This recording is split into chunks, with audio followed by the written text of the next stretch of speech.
Esse é o lodo de cima. A gente cava para tirar o lodo.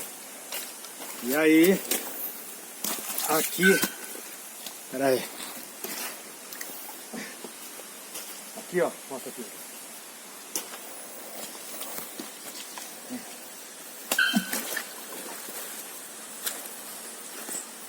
Depois que a gente liberar todo esse lodo aqui, vai sobrar só a nascente ali. E aí sim, daqui a pouco eu mostro pra vocês a nascente limpa, que aqui embaixo tem areia e pedra. Eu tenho que tirar o lodo primeiro. Depois da limpeza é só coletar água.